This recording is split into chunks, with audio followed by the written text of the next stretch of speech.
Welcome to Developers Diaries, where we go beyond buildings to explore the minds shaping our cities. But today, we're flipping the script. I am the AI avatar of Boman Irani, modeled after the visionary himself.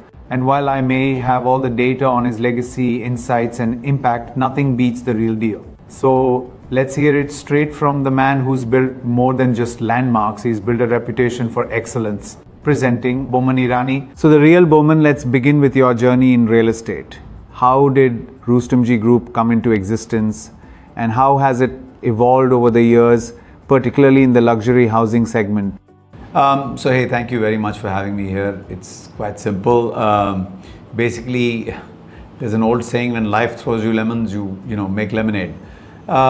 I got into this business actually quite by chance. As a 19-year-old, I was put in charge of selling off one of my family properties to be able to fund another business that we were into.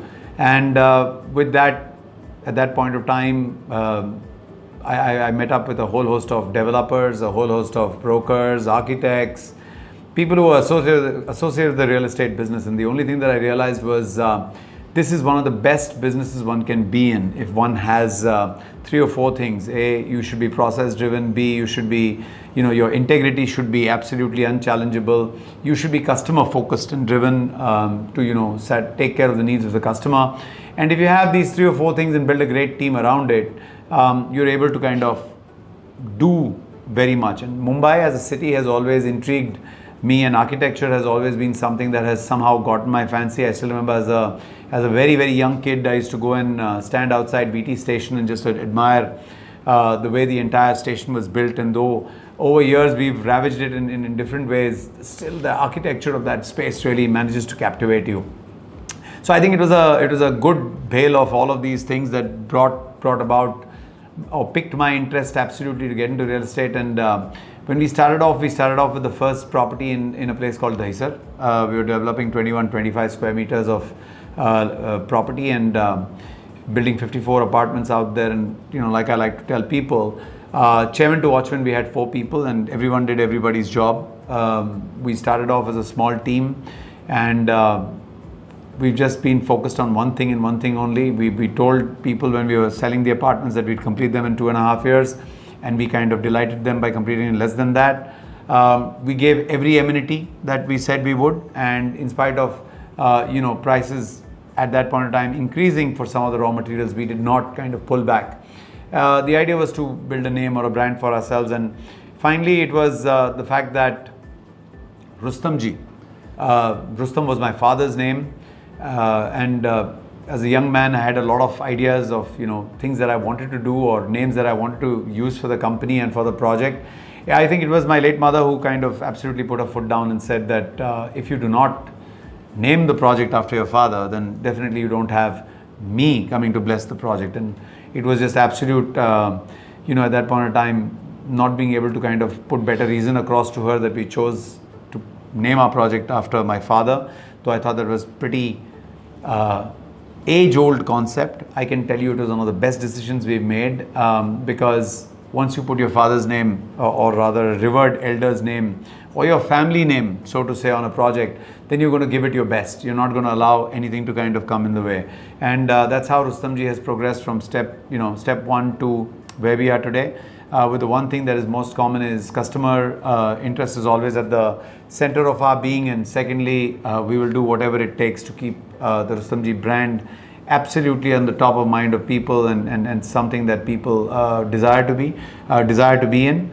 And we believe that everyone who comes and lives with us just becomes a larger part of the Rustomjee family. So all our home buyers are someone that we keep a long-term relationship with, and that's the story of Rustomjee.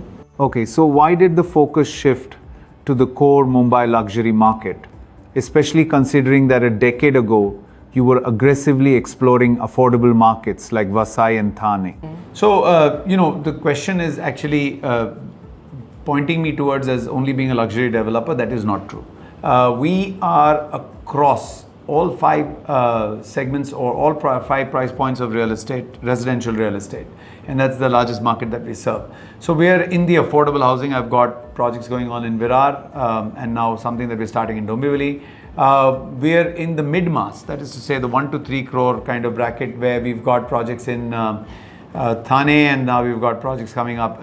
And of course projects in Borivali East, Borivali West, where we could be in the 1 to 3 crore segment. Then there's the aspirational segment, which is the 3 crores to 7 crore segment, where everything from I would say Andheri East, all the Andheri West to up to Bandra East is all covered in that price point. And if you really ask me, the largest number of projects we have are in these. We have a very large number of projects in the mid-mass and the aspiration category. And then we have the premium beyond that, 7 crores to 15, 16 crores, and then beyond that, the uber premium, which could be any kind of a number. We at Rustomjee understand that data is going to be a very important part of developmental or developers' future growth trajectory, and we keep an eye out for all the kind of data we can kind of get our hands on, and then kind of understand that data, act according to it, and then choose the kind of locations, etc., that we're going to go to. The other thing that we do very well is follow infrastructure, because where infrastructure grows or infrastructure goes, prosperity grows, is something that we understand. So we are across all these price points. We understand luxury extremely well, and that is how we've gotten into luxury. Our projects, whether it's Elements, whether it's Paramount, whether it's Seasons, are all projects at which we kind of upped the game and got into the luxury market. But our desire to continue working in the mid-mass and the aspiration has only grown in appetite from there, and we believe there are consumers that are possibly in the Mumbai and MMR space where we work. The largest number of consumers are for this market, and we're doing extremely well out there. At the same point of time, another success ingredient I can share is we learn across all these markets, right? We learn from the luxury what exactly it means and try to bring in that aspect of luxury in all the homes that we do. You don't have to have the largest home in one of the most sought after locations or with the best possible view, but you can at least bring all those home comforts that are provided in the residential developments to our developments, which are in the mid-mass as well as the aspirational segment. And we do that cross learning and cross effective utilization of our understanding very well. So moving ahead, what are the upcoming projects that you are excited about? Someone asked me that question differently. Which is your best project? I always say the next one. And the excitement always is about projects that one is kind of doing something different with. So yes, we've got a project that we've already launched in Warsaw, which we consider as a great location because of the infrastructure, development with the coastal road coming all the way up to there, which has been announced. And also Warsaw is a great area. It's already a very prime residential hub. We believe that the upmarket of that market has not yet been kind of taken care of, and that's how our project out there is kind of launched. We've got 180 Bayview, which is in the Mahim Matunga belt, and again, that is a beautifully well-connected part of town, and I'm taking particular interest in that area because it's pretty well-centered, great residential location, great hospitality in terms of restaurants, etc. around there, great connectivity, good schools in that area. It has the whole mix. What it did not have is organized larger developments, and we took the opportunity and we're doing about 300,000 square feet of project out there. Besides that, we've got Dombivli coming up. At any point of time, Rustomjee roughly adds about 1.5 times of the projects it has completed to its kitty, and we try to do it in that same price point segment. This is only our way of catering to a larger and growing market, and the way we look at it is we will continue to be spread across the length and breadth of the city, taking care of all kinds of requirements for residential housing, because MMR is the only market that we continue to be in, and MMR is a beautiful market. It's wide and it's deep.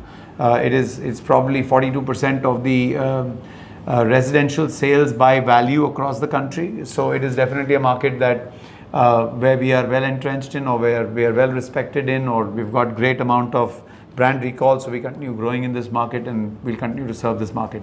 There are very many more projects. Bandra West is something that we will be launching. We've already launched Panorama. We'll be launching Cliff out there. We've got other projects in that micro market coming up. We're doing a larger SRA that will soon see the light of day. in and around Kalina, Santa Cruz, Khar. Then we've got projects that we're looking at in the center of the city, because the city has again opened up thanks to the coastal road that's gone out there. At one point in time there was no development, but a lot of development will happen in that part. That part has got its own beauty. At Rustomjee, we focus on two things. We look at the blue view and the green view. We try and give our consumers the best of sea views, and if we have large gardens, open spaces available, then we try and give them the green view. And in the green view, I can tell you Basant Park is something that will be announced in the last quarter of this financial year. It's a project based on the golf course, and we're going to change the paradigm of living in Chembur. When that project is launched, it will kind of make a huge mindset shift for people who love Chembur as a market, and then would have our project to kind of move towards a call home. And that brings us to the end of part 1 of this incredible conversation on Developers Diaries, Beyond Buildings. From legacy to leadership, from blueprints to breakthroughs, we've only just scratched the surface of what makes the original Boman Irani a true game changer in Indian real estate. But hey, this is not goodbye, this is just the intermission.